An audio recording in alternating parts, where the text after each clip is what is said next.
Hello everyone, welcome to Raj talks. ഇന്നത്തെ video ഒരു movie review ആണ്. It's all about Dominic and the ladies purse. So ഞാനിത് review എന്ന് title ചെയ്യുമ്പോഴും it's my opinion.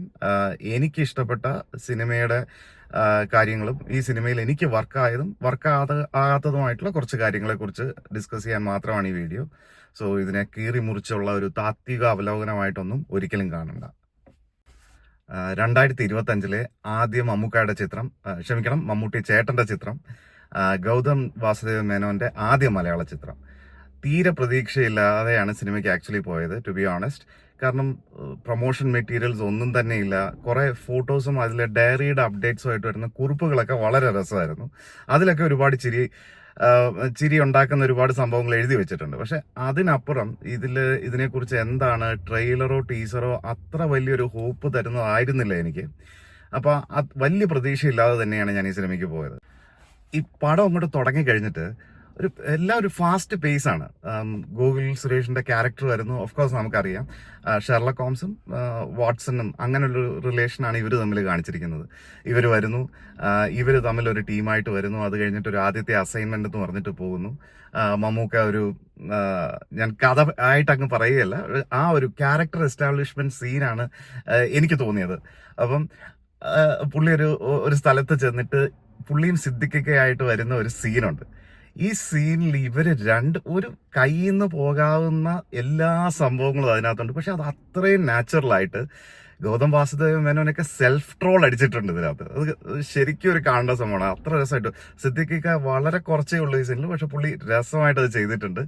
Mammukka ഒരു ക്യാമറയൊക്കെ പിടിച്ച് അങ്ങനെ ചെയ്യുന്ന ഒരു സീക്വൻസ് ഒക്കെ ഉണ്ട്. ആ സീക്വൻസിൽ നിന്ന് ആ ഒരു ഹോൾ ഇതിൽ നിന്ന് നമുക്ക് മനസ്സിലാവും ആരാണ് ഡൊമിനിക്, എന്താണ് ഡൊമിനിക്. അതായത് ഈ കാണുന്നതല്ല അവൻ, ഈ കാണിക്കുന്നതും അല്ല അവൻ എന്ന് പറയുന്നൊരു സംഭവം ഉണ്ടല്ലോ, രാജമാണിക്യത്തിലൊക്കെ പറയുന്ന പോലെ.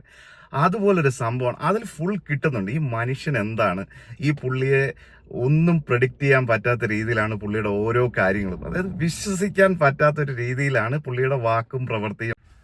ഈ പറഞ്ഞ സീൻ അങ്ങോട്ട് വന്നിട്ട് ഈ ഫിലിം നമുക്ക് ഭയങ്കരമായിട്ട് അങ്ങോട്ട് എലിവേറ്റ് ആവും. അതായത് മമ്മൂക്ക ശരിക്കും വീണ്ടും ഒരു ക്യാരക്ടർ പിടിച്ച് ചെയ്യുന്ന അത്രയും ഒരു മൈന്യൂട്ട് ഡീറ്റെയിൽസ് പോലും പുള്ളി പിക്ക് ചെയ്തിട്ടുണ്ട്. പുള്ളി ചെറിയ ചെറിയ എക്സ്പ്രഷൻസ് ഒക്കെ ഉണ്ട്. ഒരു ഉദാഹരണം, ഒന്ന് രണ്ട് സീനൊക്കെ പറഞ്ഞു കഴിഞ്ഞാൽ പുള്ളി ഒരു വലിയ കോൺവെർസേഷൻ ഇങ്ങനെ നടന്നുകൊണ്ടിരിക്കുകയാണ്. പുള്ളിയുടെ ഒരു ഇൻവെസ്റ്റിഗേഷനെ പറ്റി പുള്ളി ഇങ്ങനെ പാച്ചും അത്ഭുത വിളക്കത്തിലെ അമ്മച്ചിയോട് കാര്യങ്ങളൊക്കെ ഇങ്ങനെ ഡീറ്റെയിൽഡ് ആയിട്ട് ഡിസ്ക്രൈബ് ചെയ്തുകൊണ്ടിരിക്കുകയാണ്. അങ്ങനെ ഡൈനിങ് ടേബിളിൽ വന്നിട്ട് ഒരു കറി അങ്ങോട്ട് മണപ്പിച്ചിട്ട് പുള്ളിയുടെ എക്സ്പ്രഷൻ ഇടും. മട്ടൻ കറിയാണല്ലേ ഈ കാണിച്ചോളല്ല, അത് പുള്ളി ചെയ്യുന്ന കാണാം. അങ്ങനെ ഇടയ്ക്കൊരു പാസ്വേഡ് ക്രാക്കിംഗ് സീനൊക്കെ ഉണ്ട്. ഒരു രക്ഷയില്ല. അതൊക്കെ ഇവര് എന്താ പറയുക, സട്ടിലായിട്ടുള്ള നല്ല മൈന്യൂട്ട് എക്സ്പ്രഷനൊക്കെ ഇട്ട് ഇത് പുള്ളി ഈ ക്യാരക്ടർ ഇത്രയും പിടിച്ച് ചെയ്യാന്ന് ഭയങ്കര അത്ഭുതമാണ്. കാരണം പുള്ളിയുടെ GVMന്റെ ഇന്റർവ്യൂവിൽ തന്നെ പുള്ളി പറഞ്ഞതെന്ന് വെച്ചാൽ തലേ ദിവസം വരെയും ഒരു റീഡിംഗ് ഫുൾ സെഷൻ ഉണ്ടായിരുന്നു. ഞാനത് ഫുൾ കേട്ടോണ്ടിരിക്കണം എക്സൈറ്റ്മെന്റ് കാരണം. അപ്പം അതിൽ തന്നെ അവർ പറയുന്നതെന്ന് വെച്ച് കഴിഞ്ഞാൽ റീഡിംഗ് സെഷൻ ഉണ്ടായിരുന്നു, പക്ഷെ ഈ ഡോണ്ട് ഹാവ് എനി ക്ലൂ ഇത് എങ്ങനെയാണ് ചെയ്യാൻ പോകുന്നത്, അതിനെപ്പറ്റി ഒന്നും അറിയില്ല. ഒരു അറ്റ്മോസ്ഫിയർ എങ്ങനെ ക്രിയേറ്റ് ചെയ്യുന്നു അതനുസരിച്ചിട്ട് പുള്ളി ഇത് ചെയ്യും, അങ്ങനെയാണ് പറഞ്ഞത്. പക്ഷെ സീരിയസ്ലി അതിമനോഹരമായിട്ട് പുള്ളി ഇത് പുൾ ഓഫ് ചെയ്തിട്ടുണ്ട്. ഭയങ്കരമായിട്ട് വർക്കായ ഒരു പുള്ളിയുടെ ക്യാരക്ടറാണ്. ഞാൻ ഭ്രമയുഗമൊക്കെ കാണുമ്പോൾ ഞാൻ വിചാരിച്ചത് ഇതിലും മേളിൽ ഇനി എന്ത് ചെയ്യാനാണ്. അങ്ങനെ ഒരു ക്യാരക്ടറാണ് പുള്ളി അതിനകത്ത് ചെയ്തിരിക്കുന്നത്. കാരണം ആ സിനിമയിൽ പുള്ളി ഇല്ലാത്ത ഭാഗങ്ങളെല്ലാം നമുക്ക് സത്യം പറഞ്ഞു കഴിഞ്ഞാൽ ഒരു ഭയങ്കര ലാഗ് പോലെയാണ് എനിക്ക് ഫീൽ ചെയ്തത് പേഴ്സണലി. പക്ഷെ ഇതിൽ ആ പ്രശ്നമില്ല. കാരണം ത്രൂ ഔട്ട് മമ്മൂക്കയുണ്ട്. ആദ്യം മുതൽ അവസാനം വരെയും എന്റെ തല എന്റെ ഫുൾ ഫിഗർ എന്ന് പറയുന്ന പോലെ പുള്ളിയുണ്ട്, ത്രൂ ഔട്ട് ഉണ്ട്. അത് ഭയങ്കര എക്സൈറ്റിംഗ് ആണ്.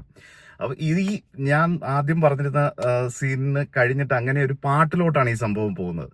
ഈ പാട്ടിലോട്ട് പോകുമ്പോഴും അതൊരു യൂത്തന്മാരുടെ ഒരു പാട്ടാണ്. അപ്പൊ അതിലിങ്ങനെ പുള്ളി പോയി 2 പെഗൊക്കെ അടിച്ചിട്ട് ഈ ഡാൻസിലോട്ട് വന്ന് പുള്ളി ബ്ലെൻഡ് ആവുന്ന ഒരു മൊമെന്റ് ഉണ്ട്. അത് ഫുൾ ഓൺ ആണ്. അതൊക്കെ ഗൗതം മേനോൻ പറഞ്ഞിരുന്നത്, പുള്ളിയുടെ ഇന്റർവ്യൂവിൽ പറഞ്ഞിരുന്നത് വെച്ച് കഴിഞ്ഞാൽ ഇതൊരു മമ്മൂക്കയ്ക്ക് ട്രിബ്യൂട്ട് ആയിട്ട് പുള്ളി ചെയ്ത ഒരു പാട്ടാണ് എന്നാണ്. അപ്പം ആദ്യം ഈ പാട്ട് റിലീസ് ആയപ്പോഴും ഇത് കാണുമ്പോഴും ഒക്കെ സത്യം പറഞ്ഞാൽ സിനിമയെ കുറിച്ചുള്ള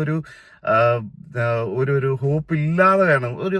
ഇത് കുറഞ്ഞു, ഇത് വലിയ സംഭവമൊന്നും ഉണ്ടാവില്ല എന്നാണ് വിചാരിച്ചത്. പക്ഷെ ആ പാട്ട് അത്ര മനോഹരമായിട്ടാണ് അത് ചെയ്തിരിക്കുന്നത്. പിന്നീട് അങ്ങോട്ടൊരു ഇൻവെസ്റ്റിഗേഷൻ ജേർണി, ഈ ക്യാരക്ടർ ഇത് തന്നെയാണ്. പുള്ളിയുടെ ഈ ഒരു സ്വഭാവം എങ്ങനെ ഞാൻ ആദ്യത്തെ ഇതിൽ പറഞ്ഞു അങ്ങനെ തന്നെ മെയിൻറ്റെയിൻ ചെയ്ത് അങ്ങനെയാണ് ത്രൂ ഔട്ട് ഇൻവെസ്റ്റിഗേഷൻ പോകുന്നത്. And when it comes to direction, Gautham Vasudev മേനോന്റെ മുൻ പടങ്ങളിലെ ഒന്ന് പോലും ഒരു റിഫ്ലക്ഷൻ പോലും ഇതിനകത്ത് കാണാനില്ല എന്നുള്ളതാണ്. അപ്പൊ പുള്ളി തന്നെ ഒരു ഇന്റർവ്യൂവിൽ പുള്ളിയുടെ ലാസ്റ്റ് സിനിമകളൊന്നും വർക്ക് ആവാതിരുന്നപ്പോൾ പുള്ളി ഒരു ഇന്റർവ്യൂവിൽ പറഞ്ഞിട്ടുണ്ട് ഫോം ഇസ് ടെമ്പററി. അപ്പോൾ ആ ഇന്റർവ്യൂവർ എൻ്റെ ഓർമ്മയിലത് മദൻ ഗൗരി എന്ന് പറഞ്ഞൊരു തമിഴ് ഇന്റർവ്യൂവറാണ്. അപ്പോൾ പുള്ളി പറയുന്നുണ്ട് പുള്ളി അത് ഫില്ല് ചെയ്യാണ്. അപ്പോൾ ക്ലാസ് ഇസ് പെർമനന്റ്. അത് വളരെ ശരിയാണ്. സോ സിനിമയിൽ മൊത്തത്തിൽ എനിക്ക് വർക്കായ സംഭവങ്ങൾ മമ്മൂക്കയുടെ പെർഫോമൻസ്, മമ്മൂക്ക ഗൂഗിൾ ആ ടീമായിട്ടുള്ള പെർഫോമൻസുകളെല്ലാം തന്നെ വർക്കായി. ആ സീക്വൻസ് എല്ലാം നല്ല രസമായിരുന്നു.